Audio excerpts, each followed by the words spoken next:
Cut the Check podcast, brought to you by Craft Farmer, bringing you weekly motivation, unmatched cultivation tech, and telling you some badass war stories along the way. Super excited. I got an amazing special guest today, my buddy Sergio. We met through the community a few years ago when I was getting cuts, and just was really amazed by your customer service and the type of person you were, and we kept in touch. And now you've got your nursery in Sacramento. You're the president of Compound Genetics and working very closely with Node. So I'm really, really excited about my guest here today. And Sergio's one of a kind, and his knowledge of cleanliness and sterilization and everything around that subject is second to none. So thank you so much for taking the time and coming and sitting down with me today. Thank you for having me, Lance. It's been a pleasure, man. Like I've wanted to do this with you for so long. I know we've been talking about doing this, and I'm glad we finally had our schedules aligned where you weren't in Michigan. I was, up in NorCal, but yeah, man, it's been a really cool experience, like really building a friendship and really mind sharing along this journey together. Like I think you and I really started off early on when we were starting in our commercial cultivation realm. So being able to have having that trusted, ability to communicate, because again, when shit happens, that's when you really know who's got that level of professional maturity to continue powering on. So there's plenty of professionals that are in the industry that want to make sure that they do the best thing possible, right? They want to make sure that they're doing everything in a good manner. So when we knew that there was an issue, we were able to find solutions together. So progressing through and actually working through those challenges was something that really was attractive to me, right? Because I knew that I had a challenge on my hand. You had a challenge on your hand. So we found the solutions together. And along that way, man, like we've also built this friendship that progressed into the entire journey of each other. Like, that's what's really fun about this, man. It's like we're watching the progressional steps in building each other and having that ability to like really refine and grow together in that same manner.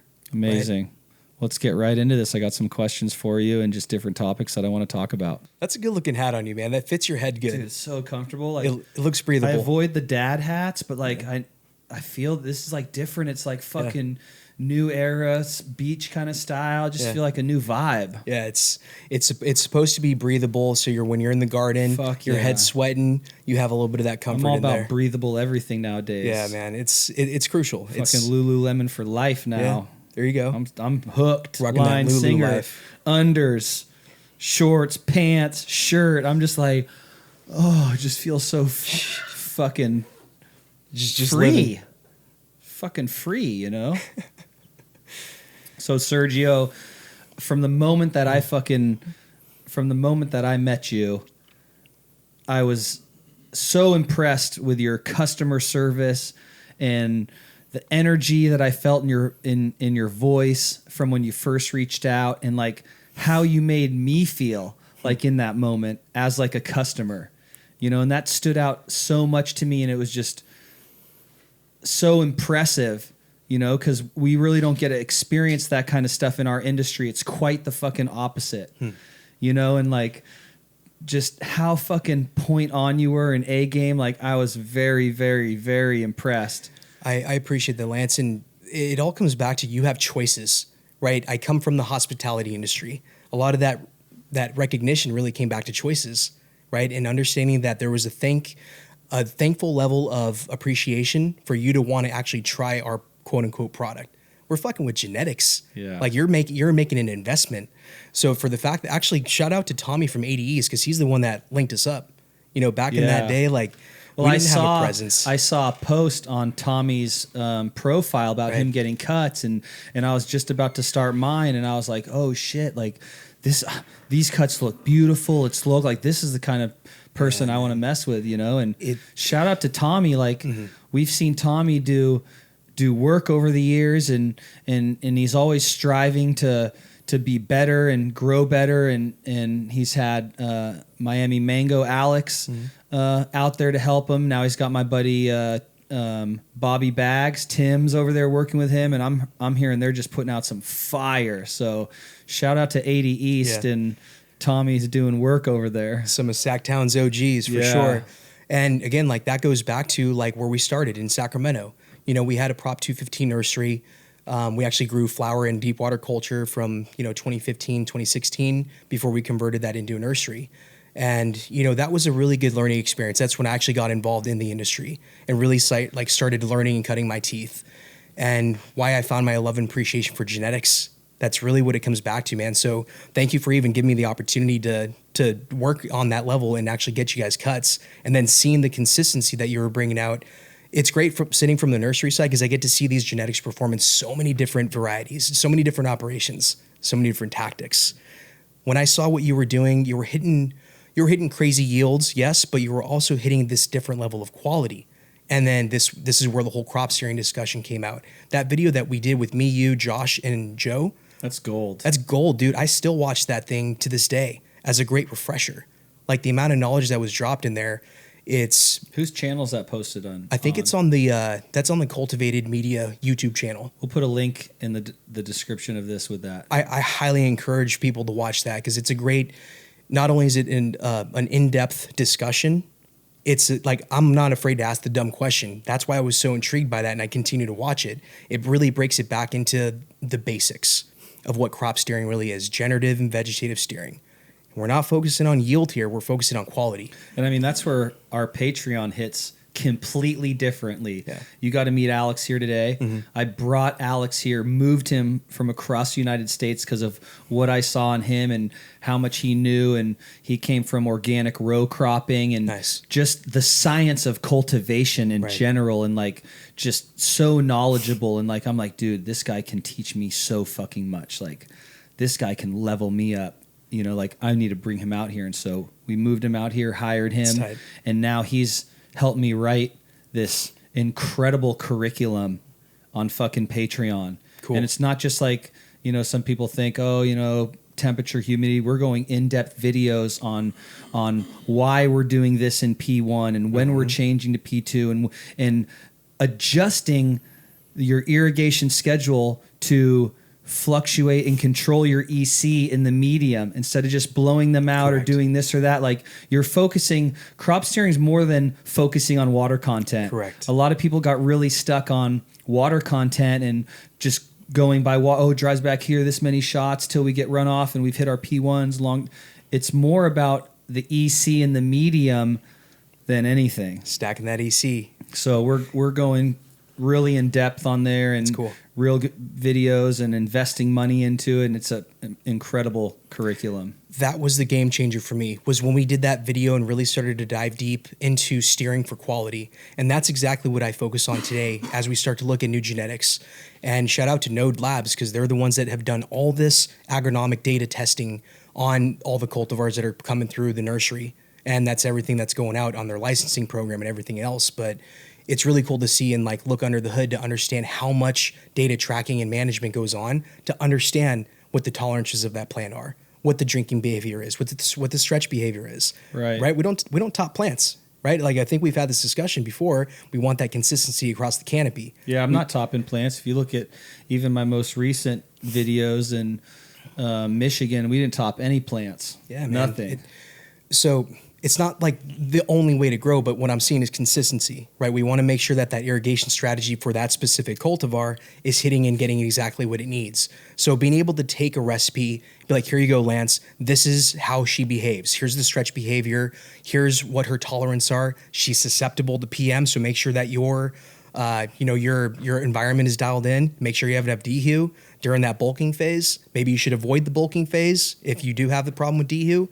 Just really being able to communicate a lot of those transparencies around each cultivar, again, which is why it takes years to get something through the system. And that's what's really cool about what's going on at Node is like everybody that sees what's going on with the whole R&D side of it, like Node is just an R&D spot. Like that's what they do. They test genetics. And store them. Correct. Right? The power of tissue culture is incredibly amazing. And this is exactly why when we first started Cultivated, I'm like, okay, well, we want to hit the reset button, transitioning from our nursery in the medicinal days, going into the 64 space. Okay, well, what does that mean? What does it look like? I don't mean to. Can we rewind this? And yes. What was it like having a nursery pre-64? Like it's all word of mouth. Anybody Correct. can buy however many clones they want. What was that business like then? Like were you pumping clones out? Like what was that like in SAC? Yes and no. And a lot of it was word of mouth, right? So back then I wasn't as involved in the business side of it as I am now.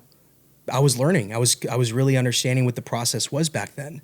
So I also learned a lot of responsibility in terms of what an ethical nursery should be focusing in on, which is where the practices and the culture of the familia came into play. This is really when you and I started connecting, Right. was understanding the problems that a cultivator comes through, right? Operating a commercial canopy is a lot of responsibility. There's a lot of tolerances that you cannot make mistakes on. So having the ability to actually start up a healthy plant material stock had to come from tissue culture. And I didn't know what TC was in 2016, 2017. I just came across a post from Kevin Jodry. Shout out Kevin. Like, you were working with Node at I think it was like an Emerald Cup post. And I started diving deeper on, tissue culture. I'm like, what is this? Because I knew that I wanted to have like a trusted start, a clean indoor nursery, right? And this was pre? This is going into already, 64. You're already knowing this going into 64. Got Correct. it. You're like, I want to keep the nursery going, but I need to do it at this level and this caliber. Correct. And that's what the inspiration was how do you build the cleanest, most trusted foundational start? And that starts with transparency and communication. And then, of course, we weren't pheno hunting. Like, we were literally just a clone nursery back then. And we were sourcing cuts from XYZ. And, that's not what I wanted. I want a transparent way to do things. So queue up Node Labs. I legit just shot Dan on Node Labs Instagram, shot him a DM, responded. I said, here's my idea. I would love to have, a trusted relationship by being able to bring in tissue culture plants to start off for our clone mothers. Dan and I linked up immediately, started talking about how it could work, explained to him the build out process, which was, that was a very, how do I say this? That experience of learning the build out, like, I've never gone through anything like that before. Because again, I don't have construction background. I don't have, commercial build out background whatsoever. So learning how to do all that stuff on my own and with some support around was very tolling in regards to being a cannabis entrepreneur. What the fuck does that even mean? There's so many things that we have to learn on our own because there's no blue book. There's no playbook for this entire process. Right. So back it's then, very like ass backwards and some real shit that just makes absolutely no sense that any human can understand that this system's broken, but they don't change it. They don't make it so it's fluid, but that's just what government does. It seems like all the government bodies, Mendocino County, Ukiah, you go Sonoma County, it's like, do some weird ass shit and make you jump through some fucking hoops. You want to get this done? Oh, you're going to pass the test and we're putting you through the gauntlet. You're going to go through a lot of trials and tribulations, and going through that build out process was definitely a great learning experience. Because again, I learned about my tolerances and what I was capable of, which actually was like the precursor to the custodian. You started with HPS in metal halide, right? Yep, correct. Checker pattern of lights. Correct. And so And then you draped. I saw you had the shade cloth curtains. That was genius. Yeah. So that way your clones are in the same room as the moms. It was and it wasn't. The fire department didn't exactly like that, but as far as like controlling, it worked out. Controlling good for you, space, though, right? Yeah. So we actually eventually fixed our environment, so we didn't have to have the shade cloths because, we transitioned to LED. Right, the heat from the HPS lights were completely frying out those front parts of the tray, and it's not ideal to have clones, in the same mom room. Like, I understand pest pressure and pathogenic pressure and all that stuff, but what it comes back to is like we transition the clones from starting off in under dome out in that environment. Then when they get undomed, they go to a different room. Like, that's the hardening off room. Yeah. And so going through that whole process was really cool. But again, like, we start learning more about pathogenic pressure. And, IPM is great. Like, I loved starting off with Shell Peak Horticulture. Yeah.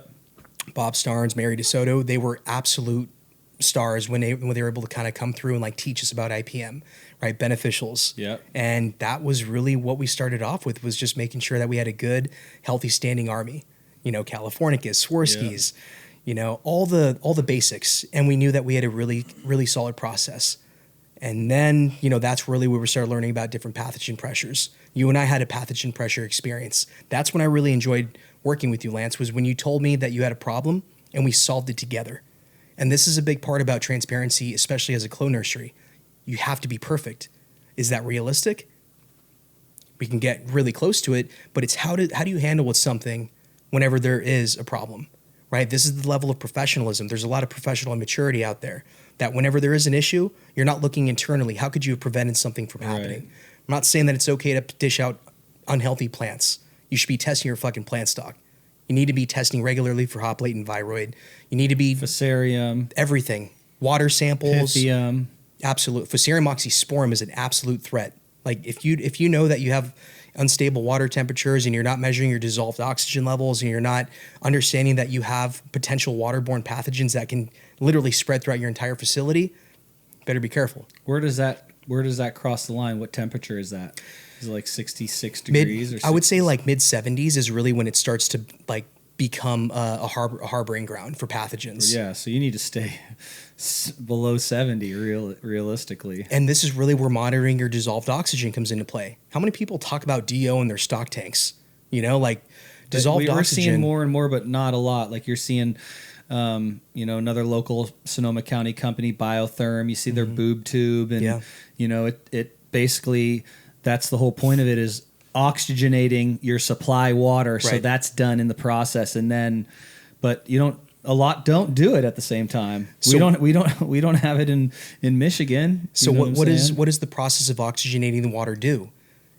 Well, it's supposed to, make nutrients more readily available and plants happier and go fucking ham. So here's the thing. So oxygenating is also an oxidizer, right? So oxidation is what breaks down bacteria and pathogens. Got it. So when we start looking at how do you properly sanitize your shears? Yep. It's not isopropyl alcohol. I think we all know that already. It's not Zerotol. But you did a lot of work on just hypochloric acid. So like, correct. If anyone fucking knows, like you did a bunch of shit, and like the levels of nursery care that you go into is pretty remarkable. It's clean behaviors, right? And I have a food safety sanitation background as well.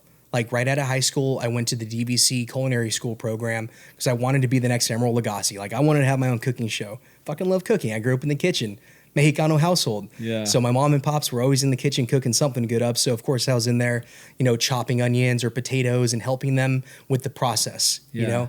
So I always had a passion for cooking, and that's really what led me into the culinary program. But it was really cool to understand flavor profiling and going through that experience. Restaurant industry is tough, especially when you're 18, 19, 20 years old. Yeah, it is. Like you don't have a social life. You're literally working on weekends. You're working shitty hours for shitty pay. So your life is around the people in the restaurant industry. I'm not knocking the restaurant industry. I'm just saying it wasn't for me. Right. But I learned some key valuable tools of what I'm capable of as well. And that's also where I started to understand flavor pairing, right? Going through that program taught me a lot about the different complexities of flavored terroir with different regions of wine, and being able to match that wine profile with the food, your starch, your proteins, whatever it might be. That was fun. And that's honestly what kind of led me into the pathway of understanding genetics to a different level and care that I started to really understand and have a passion for, to really understand like where the different flavor profiles I should be expecting by knowing the lineage. And then you start going down the rabbit hole of just understanding the different lineages and starting to go down the pathway of what those expressions are and really finding the true characteristics. And that's where the phenohunt comes into play, right? Phenohunts are fucking fun, man. Looking for that one that has the perfect mixture of both parents. Great. Exactly. Love it, man. And so like, I really enjoyed like learning about pathogenic pressure because it makes us better. It's the little things that keep you up at night thinking about a cross-contamination point. What do you want to make sure that you're doing to prevent any sort of pathogenic pressure outbreak? Well, let's just be real. We have one set of shears per each mom. That one set of shears will never touch another mom. Straight up. That same set of shears gets thrown away when that mom gets retired. So having a planned obsolescence is very crucial. And this is where, again, the power of tissue culture plantlets on a regular recycling process and schedule makes sense. We kept moms for way too long when we first started out. Yeah, of course, we had big, massive plants. We have heavy production. That's not the right way. I believe in keeping your plants in a small, confined manner, not letting them get out of control. And shout out to Zach at Cultivated, because he has a great structured program of making sure those plants stay in a great canopy management. Zach is Your head of cultivation? Zach's our team lead of horticulture at Cultivated Genetics. And Zach's really taken the lead of making sure that the plant stock is on this, really, really tight schedule, and making sure that, we track every cut off of every mom. So we want to make sure that if we do have a hot hit of pathogenic pressure, we know that it's batched back to that mom. Again, that's why we test every plant once a month. What kind of pressure? You can talk about Fusarium, you can talk about hop latent, whatever it might be. Shit happens. It's aquaponics. Yeah. Right? Deep water culture, a pump could go down. A fucking air stone could get stuck in the root mass, and that pod is now a harboring ground for something. So, again, which is why Does it spread to the next one since all the water is connected to every single one? If you're spreading water within a segment, you absolutely could spread pathogens. For sure. But that's also why you have to have a high level of ORP, oxidation reduction potential. ORP is really used from free chlorine. So when we're using hypochlorous acid, right, you can, there's a few brands out there like Athena Cleanse, Water Max, UC Roots. That's at a very diluted rate. We actually have our own hypochlorous acid machine on site. So we have it dialed in so we can use it to our benefit of whenever we want to control that ORP to a different level. And so that machine's making a very, very high concentrated. Mm-hmm. Do you just water that down basically with water and make your dilution? Mm-hmm. And Correct. Then how do you measure it? You need to have an ORP and a titration kit. So an ORP meter, titration kit, and that'll tell essential. You where it's at. It's just like you have a pull kit, right? You want to make sure that your chlorine, your free chlorine, is at a certain ppm. So when you're looking at, is this actually doing its job? Well, if it's too low in free chlorine, less than 1 ppm, it's not doing its job. You got to have that at a certain rate. Right. So again, when you're working with different pathogenic pressure areas, right? You got to understand, you got to have your limits and what is going to mess with that plant's root zone, right? Because when you got to think of it like a balance, right? So if you don't have any pathogens in there, right? If you're not experiencing any pathogenic pressure and you have too high of an ORP, well, now you're going to start to oxidize the roots. But if you have pathogen pressure in there and you start to raise that ORP, now it's doing its job. The free chlorine is going to attack those pathogens and it's going to break it down. Got it. So you need to really monitor. And again, that's where reading the plants is a big part of this. You can't just set it and forget it. You got to understand what's going on with your plants. You have to read the plants and understand that if there's any rooting problems going on in your cuts, or if there's any challenges that you're facing with typical reproduction. The biggest issues I'm seeing, almost kind of like a creeper, is like Pythium and Fusarium. Mm-hmm. If you have it, you have it, and it's almost kind of like hop latent, where you don't know when it's going to come out or when it's going to rear its head. But if you have something like that, there's no that plant, that whole fucking genetic is just done, right? Until you replace it fresh out of tissue culture, you can't do anything to combat either one of those. Here's a good test for anybody that's concerned if they do have Pythium or Fusarium in their plant. Sacrifice a plant, cut it from the top, look at the pith inside. Is it starting to get brown and really looking funked up? Keep going. If it's the not, top, the fresh is what you're saying, not the bottom, like cutting into the root and all that. So you start going from the top, right? So you start off from the top because I want to understand how it's traveling. Growth, right? I want to understand how it's traveling through the plant. So if you start off with the top, your pith looks cool in there, cool. Keep going down midway, chop that, look at that. And as you get closer to that root crown, that'll help you understand how fast the progression of that vascular system is getting overtaken by it. So if you find it in the root crown, you're saying chop at the very end, like when you're harvesting, to see how long it's made it into the plant's life? Correct. Or even if you're willing to sacrifice a plant and be like, oh shit, do we need to make this hard correction now at week 5? What are you doing at that point? You got to figure something out. Yeah. So let me rephrase that. Monitoring your pathogenic pressure is one of the most crucial things by using water samples. And there's plenty of labs that can run a water sample. Literally just sending them, like a liter of water, and they'll speciate whatever pressures are going on. And this would be like your holding tank. Correct. So you can send them what waters, because it should be treated before it's going to anything else. Exactly. That's the breeding ground, is your holding tank, your stock tank. So This is very, very informative. Starting out by taking a sample of your water and sending that in. And where can we send that in our area, Sacramento area? So in California, so we work with a couple different labs. Dark Heart Labs in Davis does a really good job with their pathology department. They do qPCR, but they also do plating. So for speciating anything like a qPCR machine will just detect if it's there or not. It could be living, it could be dead. If you're wanting to get like down into the nitty gritty and understand what kind of pathogen that you're dealing with, that strain of Fusarium or Pythium, you got to get it speciated, which means that they put it into a petri dish and they let it actually grow out, and then they can identify what that is. So yes, but regardless, you're fucked. It's in your genetics. You're done. There's no getting rid of it. The reality is you got to start clean and making sure that these, going back to find the vector. Like, do you clean your stock tanks between each batch of newts that you're putting in there? Are you using oxidizing sanitization practices? So let's say you start using those things. You still can't fix the strain, right? Nah, man, you're just going to have to, that's the sacrificial lamb, right? You got to understand at what point is it past, like, of course, you're going to finish that run with the rest of the plants. And Fusarium and Pythium spreads and is airborne. Isn't that correct? Like those mold, that mold that it is, that bacteria can spread like that. So this is a great conversation, because I know that pest pressure could potentially spread pathogens. We know it spreads, certain things like hop latent, right? Anything that's penetrating that leaf matter, like straight thrips, AIDS. Yeah, man, Thrips are fucking terrible. It's nasty. Fungus gnats, like a lot of these things that can penetrate that leaf surface. Thrips are fucking you up if you live in California. And they're getting resistant to a lot of the different solutions out there. But nothing works. Nothing. Yeah, man, it's pretty wild to like understand that the level of care and attention, because the pests are getting immune to a lot of these solutions that are currently in play. Right. Man, there's very few things that actually work. And that's why, again, having a cultural practice to make sure that you start off clean and keep the plant material clean with all your inputs, flushing hypochlorous acid through your lines to make sure that you're not spreading, pathogens through your garden. That's another thing. Like, people don't really flush their lines enough. Like, how frequently are you running an oxidizing solution through your drip lines or your emitters, for that matter?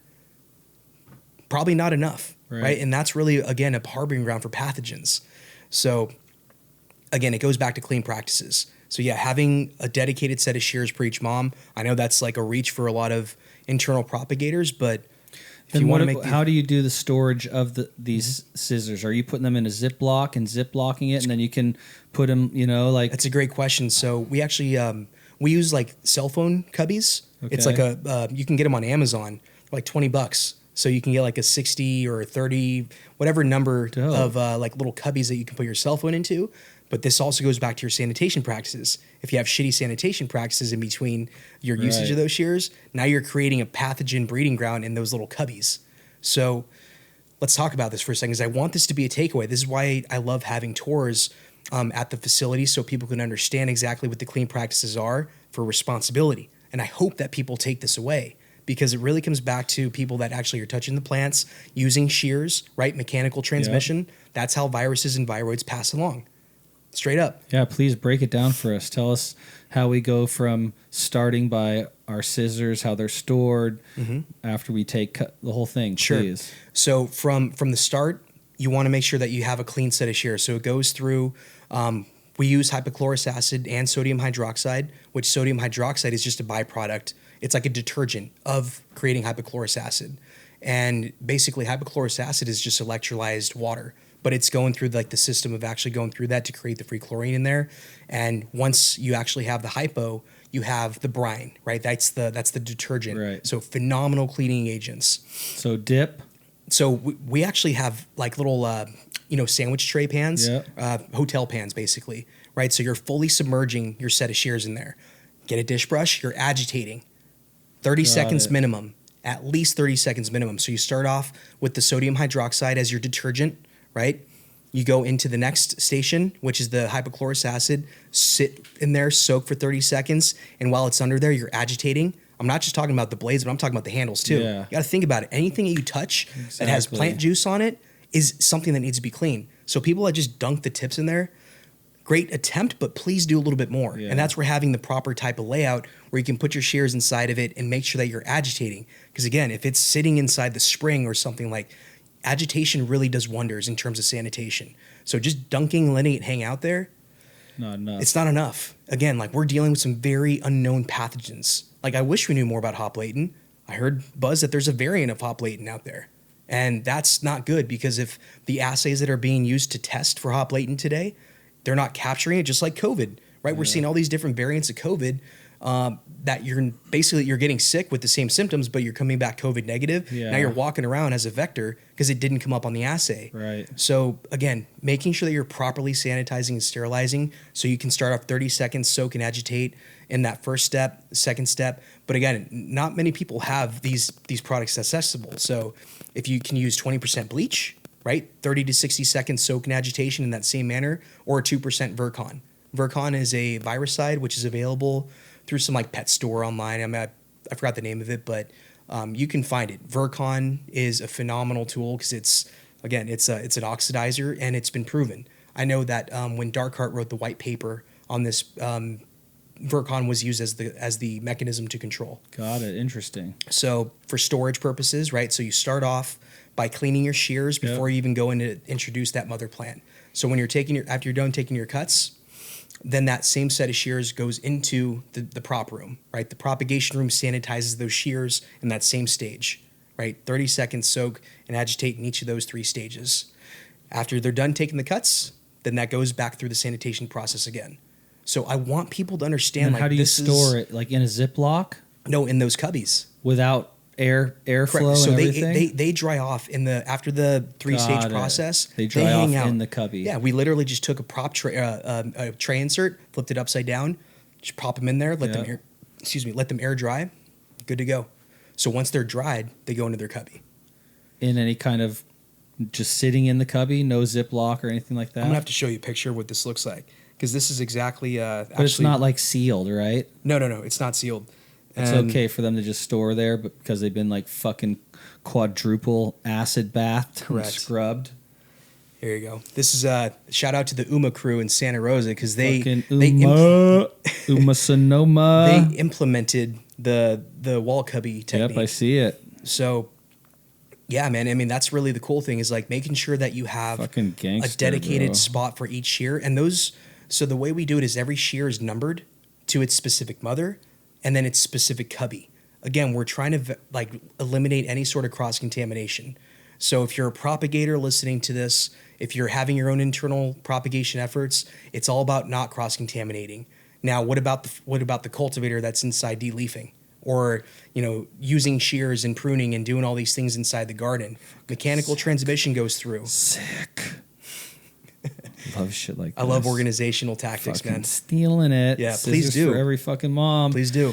Well, dude, because I'm starting, we started the Craft Farmer Social Club, and the Social Club is all about giving them elite genetics that we've created in-house, primarily that Ian, Uncle Dad Vibes, is created by me bringing him strains and saying, let's cross this and make this, and then help me. He's so fucking instrumental and Shout amazing at what he does, dude. Great man. Such a rad human being, and so blessed to call him a close friend, just hell yeah. So fucking heady into cultivation. So it's like so fun talking to him, and it's not my wheelhouse, and what he does is incredible. And totally.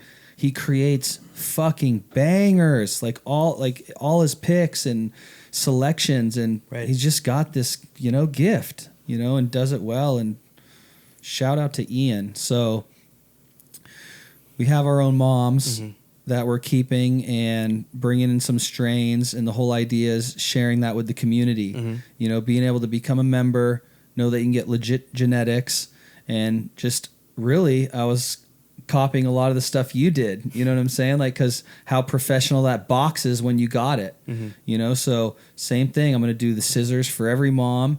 There's a company in Colorado we got set up with to do fusarium testing.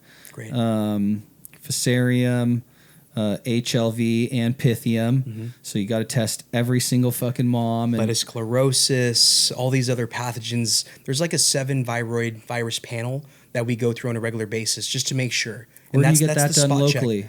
Check. So I'm going to throw out a couple names here in California. So My Flora DNA out of Woodland, California. Amazing. They do a phenomenal job. And again, and it's all disease and stuff like that? Correct, pathogens, yes. Darkhart Labs out of Davis. Shout out Jeremy Warren and the crew over there. They do some phenomenal work. They've been outstanding to work with along the years. Again, not a lot of people talk about pathogens. For sure. And being able to share experiences and stuff. Like that's also why we developed the Cultivators Connect, because that was a forum for us to really be able to divulge. I mean, that's fucking incredible what you've done with that. And thank you. That's all just community based. That Right. whole thing is for like other people to network and meet people and talk about things. And I apologize that I haven't made it out to one of them. I really want busy, man. I really want to make it. I'm going to make it. I'm definitely going to make it to one soon. I heard you guys braved some intense fucking heat conditions at the last one. But yeah, I'm definitely going to make it out, and I'd love to do anything I can with you on that. Talk about, multi-state operations or anything, and just come and hear other people talk. I think we might be touching on an under canopy one in the very near future. So I got you tapped in. That'd be badass. Yeah. We got Tim there who really kind of opened the doors, and then I've taken that and have started working on creating my own under canopy lights. Sweet. And Alex and I and the reason we did that is because as awesome as some of these other under canopy lights were, I still wasn't like super stoked on the spectrum. It just, there was something off about the spectrum. It was just a little too white. A lot of these lights weren't designed for under canopy. They were designed for growing. They're low wattage grow lights, single bars. So we've tested like 3 or 4 different spectrums, and we found one that just grew that amazing weed that I showed you. Awesome. And like, it's not just about like the under canopy developing the lower buds.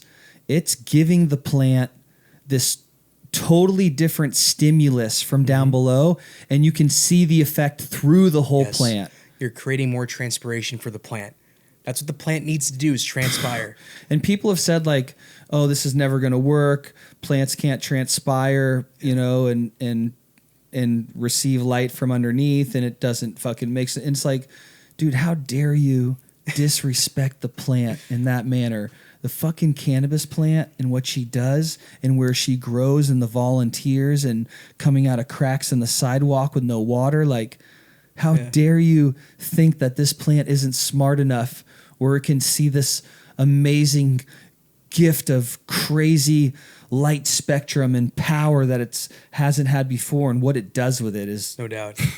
It definitely utilizes that light 1,000%. Yeah. I've seen insane, dude, under canopies have changed my life. And the fact of like just these ones that we've tested, and they should be ready pretty soon, but how they've changed and manipulated how the flower looks and the colors and bro. I mean, we're talking about quality and emphasis on how do you improve your overall quality, right? Like again, we can crop steer for yield, no problem. We can blow a cultivar out and get 5 pounds light, no problem. Like that's not what we're focusing on. I want to make sure I have as much baggable product. Still not that easy, 5 pounds, big dog. I'm throwing it out there. Come on, bro.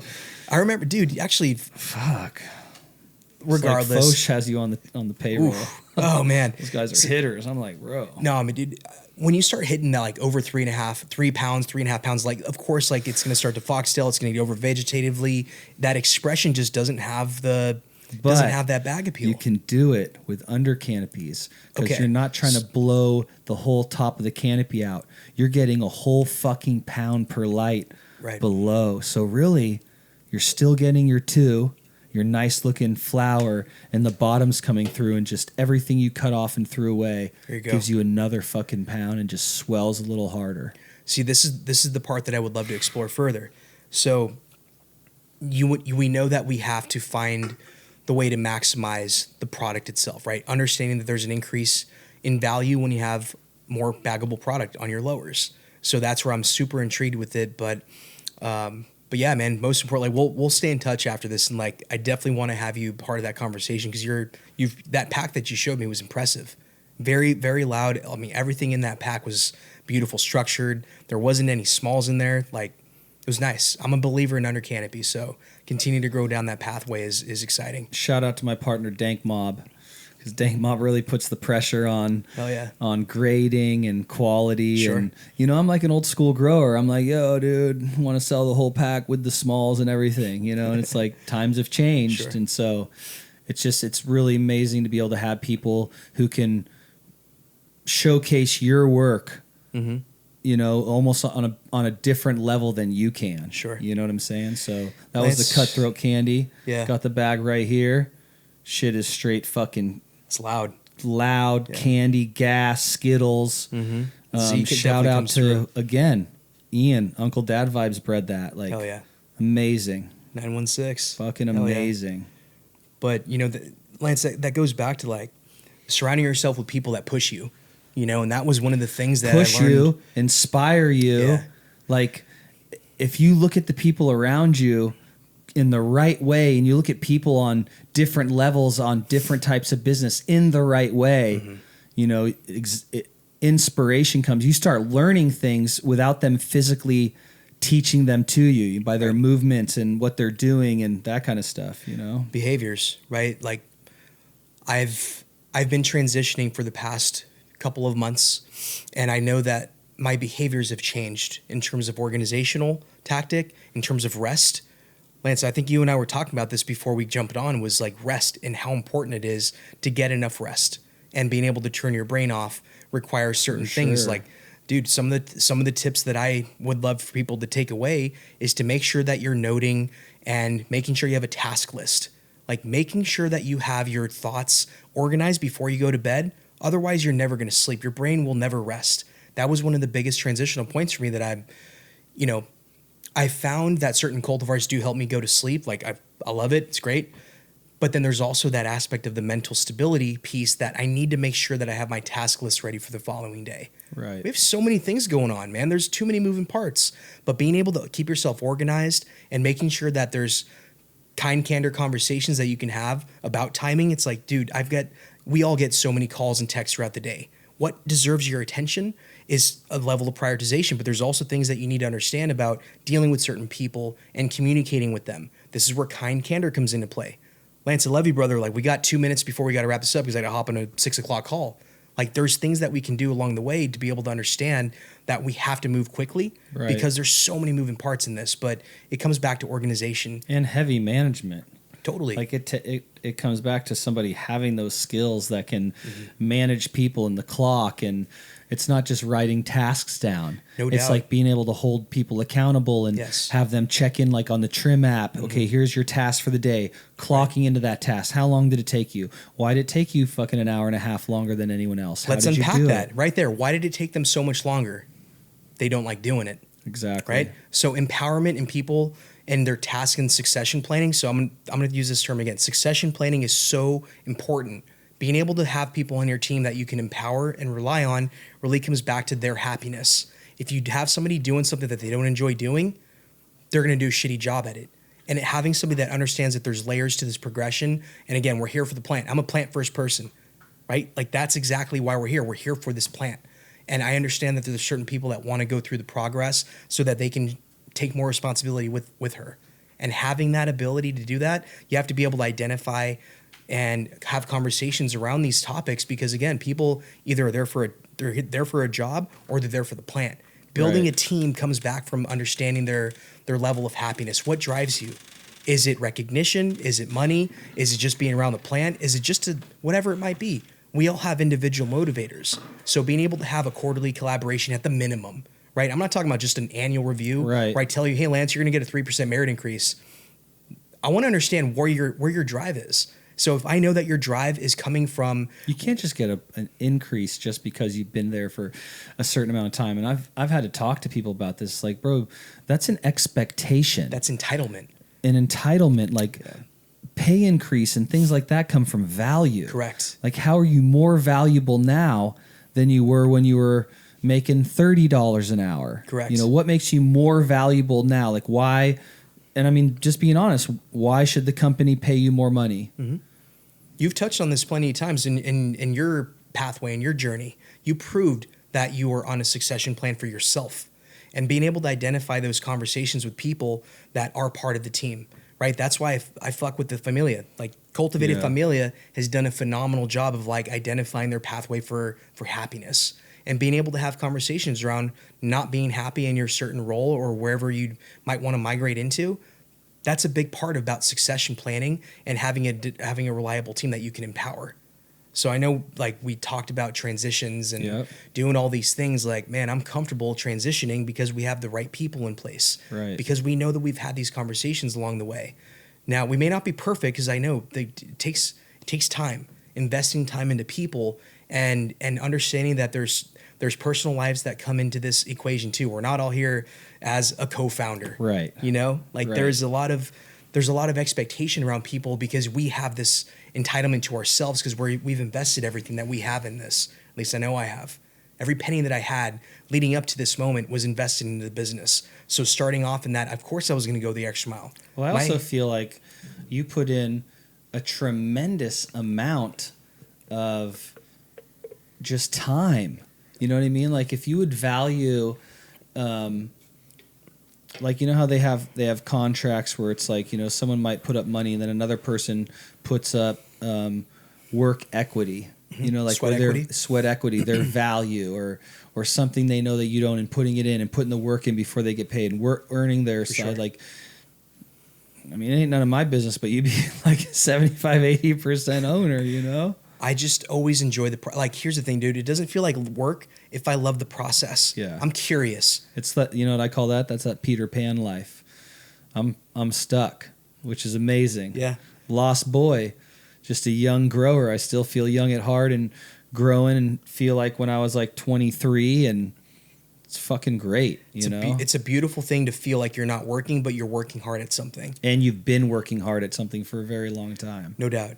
And that's honestly like why I love to talk to you, Lance. Like from the very get-go, we built this friendship off of like hustle and really understanding like our tolerances. And of course, you've heard me vent plenty of times with you, and you know, I've gotten to the level of comfort where it's like, dude, if you don't have that little thing that kind of allows you to vent and allows you to understand why you're frustrated, and you keep that shit pent up, that's so unhealthy. For sure. You know, and again, it's like, I made this mistake with my wife. I vented to my wife a little bit too much along that journey. And if anybody's listening to this, they're thinking they have relationship problems, think about what you're talking about with your significant other. It really made a big difference. Because again, like I struggle with that. Like there wasn't many people that understood what we were going through. Bro, we're fucking starting off in an uncharted territory. Heavily regulated. Heavily. So trying to figure it out, it's a lot of weight on your shoulders. So yeah, I worked a lot, but I also wanted to find out a lot more. Curiosity was that driving factor. And what did I do early on, man, that really, like, when I started hitting different levels of my ability was when my curiosity started matching my ambition. I sacrificed a lot of time. In fact, I sacrificed a lot of relationships. I took the time to learn. And whether that was through YouTube, through podcasts, through reading articles, through surrounding myself with people that I can absorb information from so I can apply it in my own practice, there's a lot of things that take time. People that are trying to take that cut corner aspect and really just try to apply somebody else's recipe into what they think is the right way to do it, good luck. You're going to find out, and you need to find out the right way. And that's where actually developing and taking time into whatever it is that makes you excited, right? I knew that genetics made me very excited. My curiosity for genetics is always going to be something that continues to drive me. But we're in a really interesting state of the industry right now. There's a saturation of product, right? So what's standing out right now is quality and unique genetics. This is really where I'm driving myself to that next layer of what is my motivating factor, right? Like shout out Chris Compound. Like Chris is doing some amazing work with a lot of these different pollination projects and like what he's seeking in terms of what, you know, the crosses that are coming out in these collections. It's exciting. It's really exciting to see like what the expectation is of, you know, then when you start going through the pheno hunt, it's like, there it is, man, there's a lot of special conversation about that. But again, it kind of comes back to quality and like why under canopy is something that I'm really curious about. Because again, how does it improve quality? How does it help you bring out the most genetic potential of something without blowing it out and hitting these aggressive P2s? Like, I want to understand more. That curiosity is something that's going to take hours away from my sleep. But, you know, I understand that it's going to sacrifice something else that my expectation of responsibility may be. But again, you have to make these decisions of when is it appropriate. Right. Don't make irresponsible decisions. Like find that balance. And I think that was one of the bigger things was I didn't have a balance. I was running in veg mode for way too long. 18 hours of work and 6 hours of sleep. I wanted to do one thing for each hour of the day that I was awake. And if I didn't accomplish that, I kind of beat myself down. And that's not healthy. You can only sustain that kind of level of pressure on yourself for so long. So finding that balance, knowing when it's time to turn it off and flip to flower mode and get your rest or, get as much rest as you need to, but really making sure that you can have time to decompress.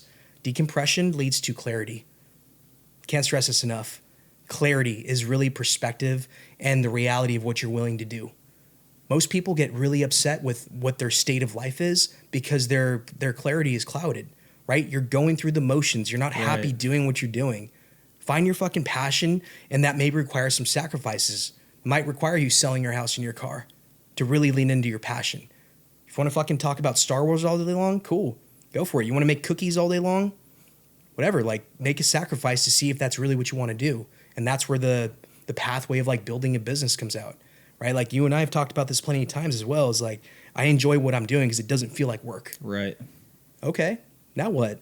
We keep going. We want to work harder than the next person around us. So when you start having that kind of community, that tribe around you, shit happens, man. Like, it's really fun to start seeing like how people's progression, like, look at you, you're crushing out in Michigan now. Like, you're going cross country. And I remember when this opportunity first arose, like, I'm like, dude, are you sure you can handle that kind of travel? Like, I traveled for 10 years. It sucked. You're like, Serge, I'm willing to fucking travel because I love what I do. It doesn't feel like work when I'm traveling. I'm like, that's it. This dude fucking gets it. So being able to like see you progress and actually like take ownership of that responsibility, it's wicked, man. Congratulations. I'm proud of you, man. Thank you. And Alex was instrumental, and David, you know, from Preferred, sharing a lot of information he had around just resetting and plans and workflow and different SOPs and then setting our workers up with a criteria. You're going to send us a video and pictures every single day of every single zone. Here's the spreadsheet that we all see live on Google. You're going to report the runoff from every zone, the EC, the pH, the emitter EC going in, the emitter's EPA. So every day, I don't have to ask for anything. We're 3 hours behind. In the morning, 9 o'clock, we look at our pictures, all the zones, every room. Hell yeah. We go to the spreadsheet, we look at all that. Then we go to our sensors, we look at all that, and then we make our adjustments. And it's amazing that I'm doing this for here. You know, like my partner Mark out there was like, "Fuck Lance, you know, I wish I would have met you 2 years prior, and wish we would have got this going earlier." And I was like, "Not me, Mark. Wasn't ready." I'm like, "Dude, you met me right at the right time. I would have never done this or taken this on a year and a half ago. I'm a completely different fucking animal today than I used to be." Sure. And I was like, I'm ready to do this. And here's my team. And here's who I'm bringing with me. Named David, Preferred Gardens. My buddy Ruben runs labor crews. And I'm like, these are my two guys. Yeah. And this is what we're going to do. And fucking made a deal on a napkin. And here we are. We just harvested yesterday our first room. And we got lots of shit coming up. Congratulations, man. Thank you, brother. That's amazing.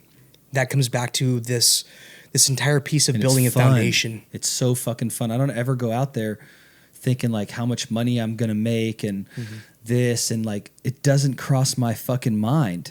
It doesn't cross my mind the $40,000 I invested in airplane tickets for the whole fucking year. It doesn't cross my mind that I go out there more than the other partners.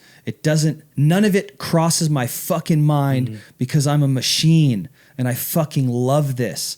And I'm doing what I love and I'm going there when I want to. And this is my project. And this is my fucking deal. And I gave my word and my handshake that I would make this fucking happen. You know, and at the same time, like, I always tell people and tell myself, like, I always want to make everybody that I work with be like, fuck, dude, that dude works like no one else does. I want people to want to take my job. 1,000%. I want people to work hard, but I also want them to see if this is for them, right? Not everybody has what it takes to be that next step. Be that, you know, the leadership is very difficult for most people to actually swallow, right? This comes back to understanding if your ambition meets your effort. Having the team around you that understands that they're going to be a great number 6 and actually apply themselves to be the best version of that number 6 towards the operation, man, you can get a lot more out of that than somebody that's striving to take your job. And it's a lot a tremendous amount of responsibility being the leader, being the one that has to be on top of it every day and have your curriculum written out and what we're doing for the day and holding everyone else accountable and being the same fucking person day in and day out and not swinging high and low and drama. Like, you have to be more of a leader than fucking anyone out there. You have a complete different rule set that applies to you that doesn't apply to anyone else. Right. So you've taken on this responsibility. You said you want to be the leader. Well, now you have to show the fuck up every single day that it is 6 days a week, 7 days a week, whatever it requires. No doubt. And a big part of that is like, you know, finding that inner part of yourself. Like, if you really enjoy doing something, you really like living in the fire, like that's a big part of it, right? Finding out if you can control that level of stress. Everything's my fault because I know that I could have prevented it. I could have put you in that position. I could put somebody else in that position that wouldn't have made the same mistake. I want to make sure that everything is my fault. So I asked my team to do me one thing. If there's a problem, bring me the solution first. What is that solution? We're going to talk about it. But I want you to think about, how do we solve this, or how do we prevent this from the future? That's one of the biggest aspects about empowerment and coaching. You don't just want to keep feeding answers, bro. You're not helping anybody in that manner. But again, this is also why having quarterly collaborations at the minimum, they don't have to be long, 10, 20 minutes. Like, tell me how you're doing, Lance. Are you happy doing what you're doing? Right. Like, what are the things that we can do differently to make sure that you're enjoying the process? Do you still like the department you're in? Where do you want to go? Do you want to learn more? Do you want to go cross-train somewhere else? I'll talk to Lance. I'll send him over to go work under his lights for a couple of months and then come back. Whatever it is. I'm the first person to write a letter of recommendation for anybody that wants to leave my team, because I know why I hired them. They're not happy. That's okay. Right. Find out why you're unhappy and being able to continue to on that process, which is, again, like why I love team leadership. I love building teams. I find out that when you empower people to do what they want to do because they enjoy the process, you can build something very special. And that's exactly what allowed me to transition my role out of Cultivated into Node and Compound. Right. Like, that's exactly why, because I was comfortable with the team that we have at Cultivated. I fucking love you guys. Shout out to the Familia. My mom and dad still go in and propagate 2 days a week. When we have that kind of level of production, man.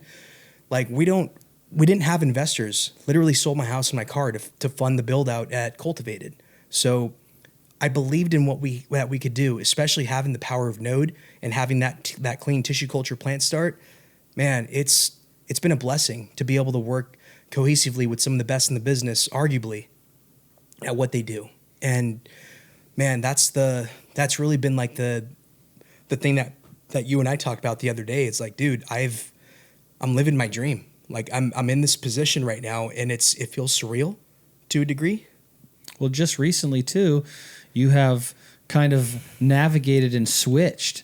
Right. You were putting so much energy and time into Cultivate and being the guy that answers everybody's phone call and takes their orders and responds to shitty growers who fuck clones up or whatever it was. Like, you're that. And we talked before about, like, man, dude, it'd be amazing to see you, on some kind of collaboration or board or some kind of partition level with Compound. And so now, like, what are you doing with them? What's your position? Because, I mean, bro, it's amazing to see what's materialized after saying what you want, like completely manifesting your position and focusing your energy towards Compound now. Thank you for that, Lance. Like, you've seen me progress through this entire process, and it's cool, man. Like, honestly, I've seen so many areas of like an impression of what Node and Compound are doing. So my transition,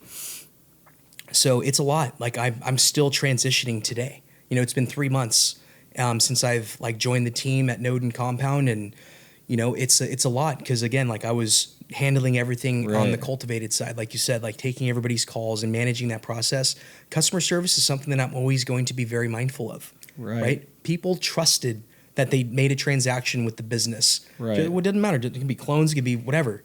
It's just the matter of fact. Like, I always have that part of client service in me coming from hospitality. You always have a choice, right? And so that's another area that I love to focus on, is just understanding what the challenges are of you buying this product. That's why I always use the term trust but verify. Trust but verify that these plants are clean. I want you to test them on your own to make sure that they are clean, because we can only test so much throughout each part of the month. Right. Otherwise, we'd be broke if we had to test every plant. I mean, dude, I was just looking up today, like if you had 220 plants to test and you got just a 3-panel, Fusarium, HLV, and what were we talking about earlier? Lettuce sclerosis, Pythium, yeah, Fusarium. Like just 3. It's like $14K because every test is $23, you know, and so every single plant needs $66 in testing. So the frequency of testing, again, this goes back to having responsible cleaning practices. But that's $14K. Right. And how frequently are you doing that? Fuck. Right. So again, this comes back to like working with cultivators initially to like understand their process, really understanding the process of like, okay, well, talk to me about your intake protocol. Do you have a quarantine period? Are you doing any sulfur dunks or anything for those plants that you just got in, or are you just throwing them right into veg? That's very irresponsible if somebody doesn't have a quarantine period. Right. Trust but verify. Like, right. Again, you can trust me, but dude, I want you to validate this. Cause again, it's a living, breathing thing. Larvae, pathogens, like a lot of these things you can't see. So being able to make sure that you have a proper intake protocol and having that stability in your confidence. Like I tell people to test their plants, homogenize a sample, right? You can have a tray of 50 clones. You can take, 3 leaf punches off of 3 random clones in each tray. That's one sample and move it on, right? So if you test 5% of your batch of clones, this is a whole fucking process that you're going through, right? You mean you're not gonna spend a couple $100 on your whole order to validate that there's clean material that you're about to grow? Man, that's a pretty big gamble. Right. What happens if there is a hot hit? Guess what? Then we go back and we track and we go to that mom and kill it off, run another test just to validate it to make sure that, we know what parts of the plant we're testing from. Again, I'm so intrigued about how the viroid can travel through a plant. It can travel very, very indirectly. It can jump from here to up here on the plant and you'd never know it. Leaf growth, we don't know enough about the viroid. That's why I'm saying, like, if you can make sure that you have clean practices, you have your intake protocol, like having that kind of relationship with your nursery partner is very important. And your own internal propagation team too. What is, having that level of communication before it goes into the veg room. Like there's a lot of things that you can do to prevent a lot of the pathogenic pressure or pest pressure that you end up with in flower. So, sorry, I'm getting a little off track there, but going back to the transition, it's been a ride. A lot, being able to understand, the inner workings of Node and Compound has been a tremendous opportunity. And I'm so impressed with what they got going on. What's your official position? So I'm the Chief Products Officer of Node Labs and the President of Compound Genetics. Wow. That's fucking impressive. I'm here to help progress the brand, right? Compound, Chris Lynch has done a phenomenal job of breeding some killer genetics. Yeah. And, Chris Levitt and strategically no doubt working with some big fucking names to really projectile all of his stuff out there, Node Labs is on a different level. And Node Labs is the parent company of Compound. Yep. Tissue culture, right? I mean, Compound's powered by tissue culture. We see that they're doing deals in Michigan and other states and everything. There's licensing multi-state deals. Operator. There's licensing deals going all over the country and globally. Right? Amazing. Like there's a lot of things that are happening with tissue culture, and that is the powering backbone of all these different genetics, right? Like we're building a platform. It's an entire, I hate to use the term the record label, but that's exactly kind of the way it's happening, right? You're having a foundational building block base of the genetics that go into tissue culture, which now you can start to send across state lines. Again, like there's a bill that Governor Newsom was introducing about allowing this to actually occur from California, interstate transportation of tissue culture. So a lot of this is really coming back to building this platform. Because again, powering brands, giving the cultivator a trusted plant start, right? The validation period, right? A lot of this stuff that Node does, like all they do is R&D in San Francisco. There's 3 rooms. There's the stress test room, which no CO2, no air conditioning. It's literally just put the pheno in there. Like, of course, there's pheno hunting partners that we work with. And once the pheno's selected, it goes into that stress test room. So if it doesn't herm out and it's got some unique terps coming through, great, gets moved on to the next round. That next room has the, CO2. It's got a little bit better air conditioning. Cool. And now we look for structure and bag appeal, and a little bit more things come through that process. So along the way, we're eliminating the things that are not commercially viable. right? And then that third room is the dialed in room. You know, it's under Agnetics A3, it's got Arroya, you know, it's dialed in, like very low thresholds of variance and swing in that climate. So we know that that's like the showroom. So having people come through and actually look at the flower before it's harvested, that's a big part of the process. How have you guys felt about the light spectrum of the Agnetics? Like, I think one of the biggest complaints about that light is not having enough red or just too much white and grow spectrum. Sure. Have you talked to anybody at Compound about? I can't speak directly to it, but Christian Ramos, shout out Christian, because you have a phenomenal responsibility of running over 20 something plants or different cultivars per room. Like, it's pretty impressive what Christian's been able to stabilize in these different rooms. You know, and it'll start with like 30 crosses in one room. Then it goes down to, you know, the final stages of that showroom. But great question. I don't have the answer to that. But man, it's pretty impressive. Like, again, being able to see. But I mean, you're really happy with the flower coming out of there once it comes out of the third stage. So they're working for you guys. That's what I'm saying, man. Like, we've seen all these cultivars go through at least those 3 rounds with agronomic data. So being able to capture all the different agronomic data points, so I can tell you how she stretches. I can tell you if she's a heavy drinker or not. Right? We're trying to eliminate those three runs from dialing in a cultivar down to 1. So when they get a licensing deal, they get the grow information with it. You not only get the grow notes, but you get consulting too, right? We have a consulting team with Christian and Chris Levitt. Like, they know the plants. They understand the behavior of the plants. So as we're going along, they can catalog what they've grown and go back to the notes. And it's exactly what we have. So that's a big part of my responsibility too, is like teaching how to grow on these cultivars that we're putting into the market. And I love that. You know, same thing with cultivated. Like, I've seen a lot of these genetics come through the same procedure and SOPs through these different rooms at Node. And then once they hit the cultivated menu, it's like people didn't trust the curation because, again, who the hell were we? Right? So certain cultivars just never got attraction because they didn't know what it was. I'm like, this shit's fire. Like the high fructose corn syrup, for example, people passed on it because of the name alone. GMO crossed the OZ Kush BX2 by Full Moon Genetics. Heat. So again, people pass on it because of the freaking name. And when what's the name again? High fructose corn syrup, the HFCS. Man, when I talk about GMO funk with gas and a little bit of that OZ Kush sweetness on the back, wicked bag appeal, strong yielder, very resilient plant, washes well. I mean, I think a lot of the streets are just steering away from GMO in general, and it's GMO crosses. Like, it hit so hard and so long, and so much hash and so much flour, and you know, and like, overwhelming terp profile for sure. And this was a beautiful balance of more gas and a little bit of sweetness with a little tapered amount of that GMO, right? But you know, again, like, that was one of those cultivars that I saw come through the system that never really caught attraction until it was out in the, you know, it was already retired in the mom room. It's like people saw the flower, they're like, damn, like, what is this? Can we get more? Sorry, you missed the window. Like, she's retired already.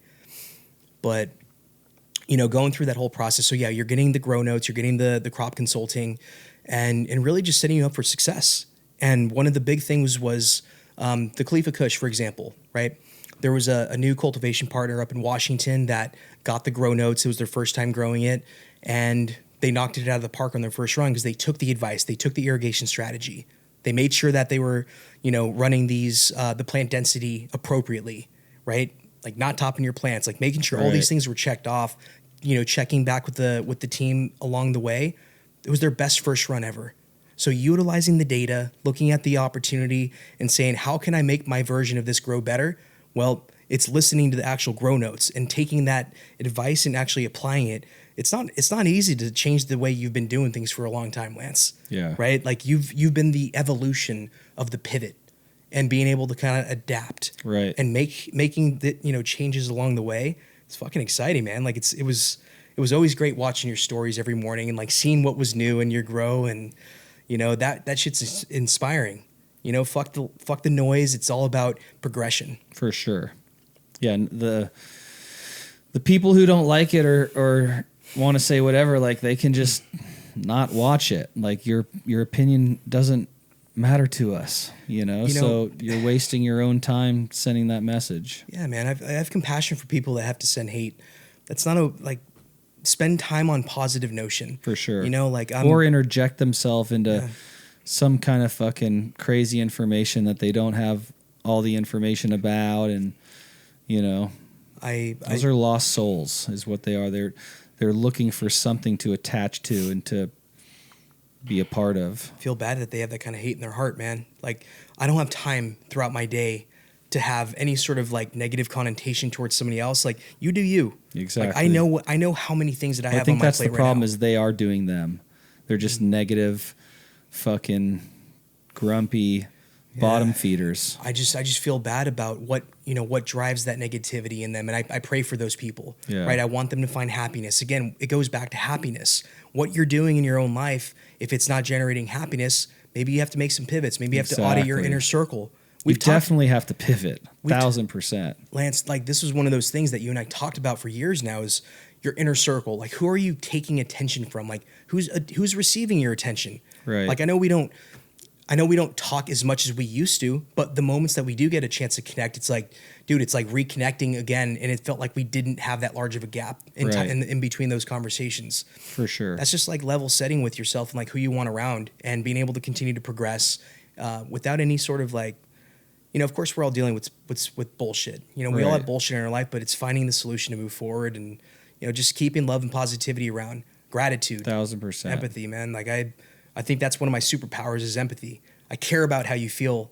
And that's one of those things that I'm always focusing on, is like, from a client service side, of course, like, I want to make sure that you have a good thought or impression of whatever it is that we're dealing with, which is so great dealing with genetics. Right. So if I can help coach or guide along the way of how to grow those genetics and give you the tendencies of her and the grow note side of it, makes me feel good when you have that first harvest. And that's what you had me. Like, this is really cool, actually. So going back to Cultivated, I always thought of the model of like buying back from our cultivation partners that grew the clones, right? What did we do, Lance? The cherry do-si-dos. You fucking crushed it in that first run.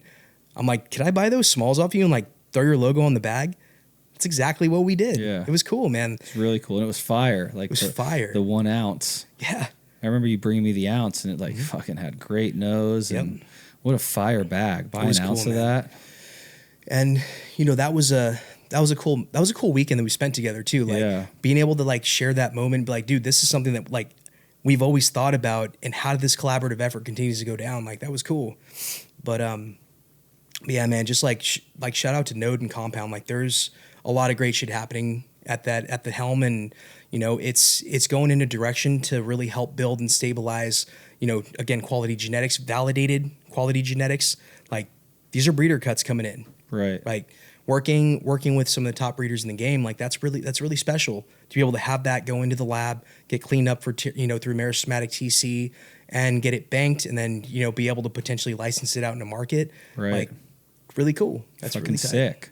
And knowing that they're coming from like, Node, just a super elite fucking lab, Dude, bro, it's been amazing, like, seeing your journey and meeting you with Cultivated, just opening up, and seeing how much it was just based around family philosophy and just supreme customer service, and just where you came from, and then talking about what's passionate to you, and just sharing with me over time, like the genetic side of it. And then now to see you have such a instrumental role with Compound and Node Labs, and bro, what you've done in the Curators Connect, what you've done in this space is incredible. You've always been about like community, and like you've created and really brought community together. The Cultivators Connect is something very special.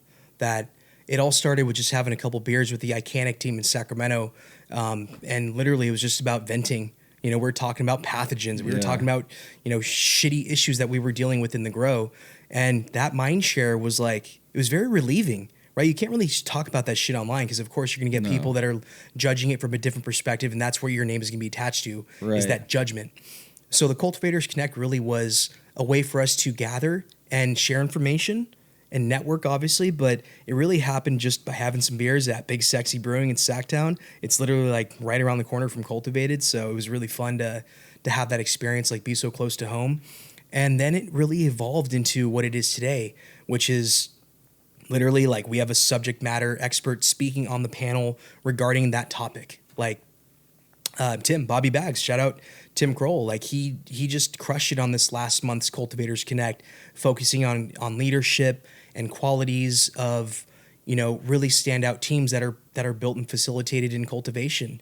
And, a lot of the market right now is going through like the oh shit moment. Like, do we turn off our lights?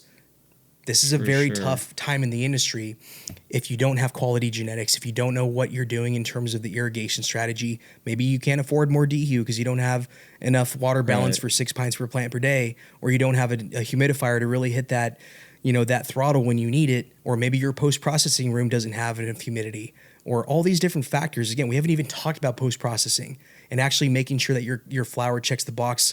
You've done all this great stuff to cultivate it, and then your post-processing can be complete shit. And now you've got something super harsh. You got your water balance off in there. Your water activity levels are way too high or way too low. Man, it's a science. And being able to understand like what's working and what's not working, that's the Cultivators Connect. There's just a lot of networking opportunities to learn from others. We've got some pretty heavy hitters that show up to this thing, and I'm fucking proud that I can rub shoulders with some of these people and learn from them. I never know who's going to roll through, but that's also exciting because it's like, how can I learn more? And how do we get that knowledge shared with the community? Our goal is to level each other up. Right. And having the ability to share this knowledge, you can go on Cultivators Connect right now and click on that hyperlink, and that's got all the previous presentations that have been there from Andon, from from Shell Peak Horticulture. You can get this information. That's all we're doing is trying to build a community around knowledge. Right. So we can build a better ecosystem of quality genetics and flower that's consumed. So really what it boils back to, man, is like, I enjoy doing that. It's a lot of work to put it on, but it's also something that I enjoy doing. Like, I love asking the questions. I love being the one that's the most curious in the room, so I can create that engagement for people to open up. Like, public speaking is not easy for many people, Lance. And I think that's one of the biggest things that I've gotten more comfortable doing is just being able to ask questions on behalf of the group that's listening or learning. And I love that because, it's just leveling people up and allowing them to get a little more comfortable to ask a question that they may not be thinking about. So the Cultivators Connect is really special because that's what it is. It's allowing people to have a platform to ask the questions with subject matter experts. Got it. Genius. Serge, thank you so much for coming and taking the time and speaking with everybody and just sharing what you're doing and your passion, and it just radiates from you. So I'm excited to continue to watch your success and all the things you do and make it out to a Connect out in Sac. I really appreciate you having me on, Lance. It's been a while, dude, and it's been great to see you, man. Continue your crush mode, and it's fun watching your progress too, bro. Like, this is a real story that's like progressed in the right manner, man. It's been awesome watching your venture. My mom and dad were super stoked that I was coming here. They send big hugs and kisses, man. That's so cool. Your family's been so supportive, and just like for me, seeing like your family making food and just started asking how's your mom and dad and how's your mom, and tell like you have a relationship through you with your family, and they've been so kind and always ask about me, and look forward to the day I get to meet them. No doubt, man. Much love, Lance. Thank you so much for having me on here. Thank you. And we're going to keep watching you. We can, how do we get a hold of you on like IG and things like that? How do we follow? So my Instagram handle's compound_the custodian. And Cultivated Genetics is cultivated_MG if you want to follow along all the new cuts that are coming through the nursery. Yep, all the new cuts. They get dropped at dispensaries in Sacramento. Like, you want to get the real deal, healthiest cuts you can. You're getting cultivated clones out of your dispensary partners in Sac. And you post all the drops and everything right on that. IG's been a little finicky. So actually the Compound Discord has a clone drop area. Clones Sick. And seedlings, and then drops. So we posted on there too. Badass. What's that? That's the Compound Genetics Discord. Badass. Yeah. So it's that's where we can post everything. It's free. It's a lot safer to post a lot of things on there. We had our IG recently shut down. Had to pay the piper, and man, you're able to get it back. We were able to get it back, but man, it wasn't cheap. Yeah. So how did you find somebody that you trusted? You actually referred them to me. Okay. Yeah. It all worked out and everything. It did. Yeah. I don't know if we should be sharing that here, but I mean, it worked out. But again, it was it's a weird thing. Like you don't even know like why does a count go down, and you're primarily not flower you're all nursery and clones, which are supposed to be like the safest thing to post. Which we throw a little bud porn out there. I For mean, sure, people but want to not see the fun. enough to like. Yeah. You're a bud account. You look at Right. mine. I'm just like every post is just hogged out. Right. You know. Yeah. Whatever. Can't stop us. Never gonna stop my momentum. But if you guys are watching, listening in, check out the Cultivators Connect Instagram handle, because That's open to the public. It's open to the public, to the cannabis professionals, please. And that's really where we want to make sure that the availability to the information that we're all talking about and sharing is available. So Sweet. Well, sure. Serge, thank you so much. It was amazing talking to you. Much love, and we'll see you real soon. Appreciate you, Lance. Much love. Awesome. Thanks.